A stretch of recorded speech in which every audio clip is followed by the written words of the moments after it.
firmly believe that we're a side that is definitely going in the right direction. We have a firm view on how we want to play the game. We know that there are weaknesses within our game that we have to correct, and in order to be competitive consistently at the top end of Europe in particular. And that's where you get found out more than any other competition. It is the competition that you've got to play against the best teams in Europe, with the best players. And if there are elements of your game that aren't quite right, you get exposed, and there were occasions when we got exposed. But overall, I think we give a good account of ourselves. We made a decent fist of it, and I'd like to think that we certainly improved the image of the brand of Scarlets within the tournament. Yeah, strength in depth is going to be a challenge during this LV Cup, and the magnets of the next 2 months. To a certain extent, but our philosophy is quite clear: to develop from within.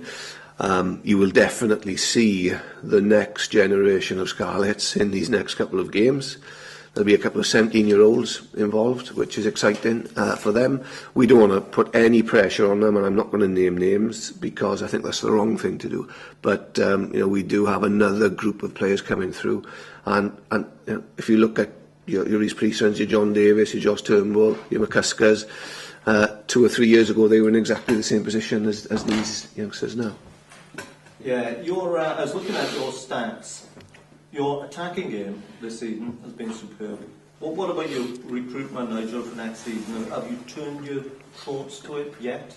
Oh yes, very much in terms of there are a number of priorities. The first priority is to ensure that we hold on to the players that we want to hold on to, and that in itself is a challenge these days. We are just about coming to the end of that process now, in terms of what we've been able to affect, and I'm really excited about what we've been able to achieve in that process, and I'm sure within the next month or so we'll be making some announcements. And then secondly, it's about, okay, where are the holes in the squad? Where do we need to strengthen? What resources we have to do that? And that's a challenge. The days of marquee signings, are they over at Scarlets? No, I wouldn't say so. I think, from my point of view, I'd like to be in a position where you can always bring 1 or 2 names, if you like, a season in.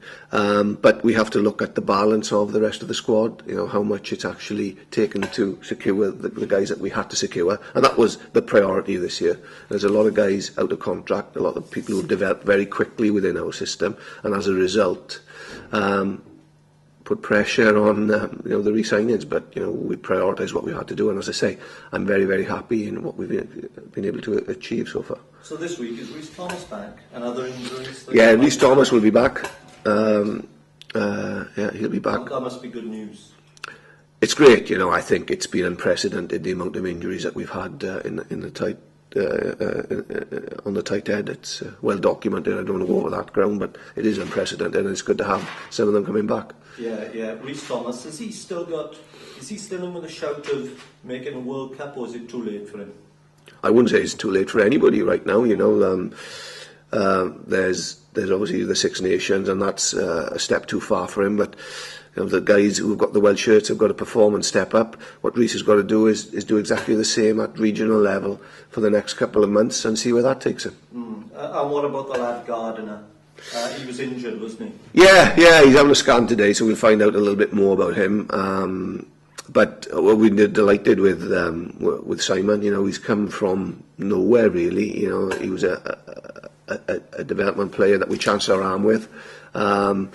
But as a player and as a person, he's grown tremendously in the last 3 months, and it's those are the things as a coach that you get a lot out of doing what you do, because to see the guy not only on the field but off the field to grow as he has been phenomenal. And even against the pep in your scrum, I thought we were on top in that area, quite frankly, until he went off, and that says a huge amount of how far he's come. So in this tournament, you'll be using young players. We have to balance it out. We've got 9 players away on international duty, so that takes a large chunk of our squad away. But we've got a lot of players as well that haven't come into selection for the last 3 or 4 weeks, because we try to keep selection pretty settled, and they're chomping at the bit. They're desperate to get a game, and we've got a certain amount of experience, but also we've got to blood the next crop of development players who will, not only front up for us in years to come, but when you look at the World Cup, when for the first couple of months next year we're going to be without, I don't know, 8, 9, 10, 11 players if you take our non-Welsh players as well into account. These players will be fronting up for us. Not only us, I think it'll be true for most of the regions. You could be victims of your own success in a way. You can look at it that way, and but from my point of view, it's the opportunity for the next group of players now to get their chance to prove their worth. And as I keep on saying, unless these players are playing at the level that they train, they don't get that development anyway. And that's the next big step for certainly, quite a few of these players. There's a couple that may be a little bit young and could have done with more of a gradual introduction to this, but the opportunity is now for them. And Will Dan Evans play this weekend? Yes. Yeah, he seems to have gone backwards, or he stalled a little bit, has he? 2 years ago he was playing for Wales. Yes, you'd be right in saying that Dan has been disappointed with his own form. He'd be the first to admit that. But I've been very impressed with the way he's reacted over the last 4 weeks in particular. He's looked sharp in training. He's been very active in terms of what he's done off the field in his prep, which is always a good sign. And I'm expecting him in particular to be one of the players that really put their hands up now for the next series of games. And as I say, you look at the season in blocks. Pretty much the last 3 or 4 games, we've kept a conservative selection around a group of players. All the other players know that, and that was made clear to them just after Christmas. And now it's their opportunity.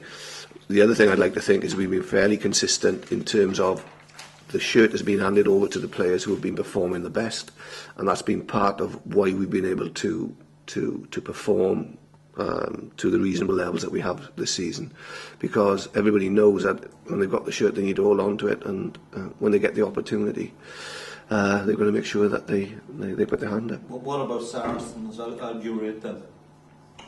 Well, they're second in the Aviva Premiership. So they must be doing something right, which is interesting because we're second in the Magners League. So it will be a clash of 2 teams at the top of their respective domestic leagues. It'll just be interesting to see what sort of side they bring down. We don't really know.